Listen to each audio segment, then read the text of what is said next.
Hi friends, കുടുംബവിളക്കിൻ്റെ മറ്റൊരു പുതിയ എപ്പിസോഡിൻ്റെ വിശേഷങ്ങളായിട്ടാണ് ഞാൻ ഇന്ന് വന്നിരിക്കുന്നത്. ശീതളും സുമിത്രയും സ്വരമോളോട് വാത്സല്യത്തോടെ സംസാരിക്കുകയാണ്.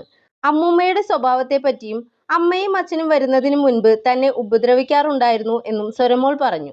ബലിയിടുമ്പോൾ പോലും അവർക്ക് എൻ്റെ മകനോട് പറയാമായിരുന്നു ഞാൻ ജീവിച്ചിരിപ്പുണ്ടെന്ന് എന്ന് സുമിത്ര വിഷമത്തോടെ പറയുന്നു.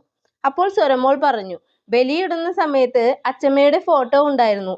അത് ടീച്ചറമ്മയുടെ പോലെ ഉണ്ടെന്ന് ഞാൻ അമ്മൂമ്മയോട് പറഞ്ഞതാണ്. അത് അങ്ങനെയൊന്നുമല്ല എന്നും പറഞ്ഞ് ആ ഫോട്ടോ നശിപ്പിച്ചു കളഞ്ഞു. എന്നിട്ട് അത് ആരോടും പറയരുതെന്നും അതറിഞ്ഞാൽ അച്ഛന് വിഷമമാകുമെന്നും പറഞ്ഞു. അതിനുശേഷം കാണിക്കുന്നത് അനന്യയുടെ മനസ്സ് മാറ്റാൻ അവളുടെ അമ്മ ശ്രമിക്കുന്നതാണ്. അവന് നിന്നോട് ഒരു സ്നേഹവുമില്ല. ഈ കാര്യത്തിൽ അവൻ ഞങ്ങളോടല്ലേ ദേഷ്യപ്പെടേണ്ടത്? അതിനു പകരം നിന്നെ ഡിവോഴ്സിന് നിർബന്ധിക്കുകയാണ്. ഇതുവരെ പോയിട്ട് അവൻ വിളിച്ചില്ലല്ലോ. അവൻ നിന്നെ ഓർക്കുക കൂടി ചെയ്യുന്നില്ല എന്നും അനന്യയോട് പറയുന്നു. അനന്യ ആകെ വിഷമത്തിലാണ്. അവൾ എന്ത് തീരുമാനിക്കുമെന്ന് കാത്തിരിക്കാം നമുക്ക്. പിന്നീട് കാണിക്കുന്നത് സിദ്ധാർത്ഥ് അനിരുദ്ധിനോട് സംസാരിക്കുന്നതാണ്. ശ്രീനിലയം നഷ്ടപ്പെടുത്തിയത് താനാണ്. തന്നെ ആ പരമശിവൻ ചതിക്കുകയായിരുന്നു എന്നും ഏത് വിധേനയും അത് തിരിച്ചു പിടിക്കണം. സുമിത്രയും ഞാനും നിങ്ങളുമൊക്കെ ഒരുമിച്ച് ഒരു ദിവസമെങ്കിലും അവിടെ കഴിയണം. സുമിത്രയ്ക്ക് ശ്രീനിലയം ഒരു ക്ഷേത്രം പോലെയായിരുന്നു. അച്ഛനല്ലേ അതെല്ലാം നഷ്ടപ്പെടുത്തിയത്? ശ്രീനിലയം മാത്രമല്ലല്ലോ, ജീവിതവും. ഇനിയിപ്പോൾ അച്ഛൻ അതൊന്നും ആലോചിക്കേണ്ട. പിന്നെ എങ്ങനെയാണ് അച്ഛൻ ശ്രീനിലയം തിരിച്ചു പിടിക്കാൻ പോകുന്നതെന്നും പരമശിവം അത്ര നല്ല ആളല്ലെന്നും അയാൾ എന്തും ചെയ്യാൻ മടിക്കാത്ത ആളാണെന്നും പറയുന്നു.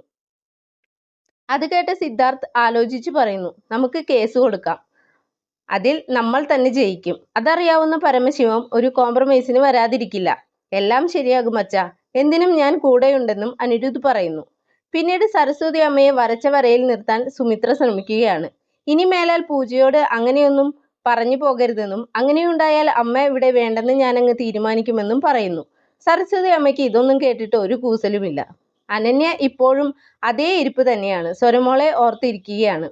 അവിടേക്ക് വീണ്ടും അവളുടെ അമ്മ വന്നു. സ്വരമോളെ നിനക്ക് കിട്ടില്ലെന്നും അത് നിന്റെ മോളല്ലെന്നും ഒക്കെ പറഞ്ഞ് അവളെ തളർത്താനും അനിരുദ്ധിൽ നിന്ന് അകറ്റാനുമുള്ള ശ്രമത്തിലാണ്. അനന്യ പറഞ്ഞു, സ്വരമോൾക്ക് വേണ്ടി ഞാൻ ഏതറ്റം വരെ പോകാനും തയ്യാറാണെന്ന്. പിന്നീട് വിഷമിച്ചിരിക്കുന്ന അനിരുദ്ധിന്റെ അടുത്തേക്ക് സുമിത്ര വരികയും അനന്യയുമായി പ്രശ്നമുണ്ടെന്ന് ചോദിക്കുകയും ചെയ്യുന്നു. സുമിത്ര അവരെ ഒന്നിപ്പിക്കുമായിരിക്കും. സിദ്ധാർത്ഥ് ശ്രീനിലയം തിരിച്ചു പിടിക്കും. കാത്തിരിക്കാം. കുടുംബവിളക്ക് സീരിയലിനെ പറ്റിയുള്ള നിങ്ങളുടെ അഭിപ്രായം കമന്റ് ബോക്സിൽ പറയുക. കൂടുതൽ സീരിയൽ വിശേഷങ്ങൾ അറിയാൻ ഈ ചാനൽ സബ്സ്ക്രൈബ് ചെയ്യുക. നന്ദി, നമസ്കാരം.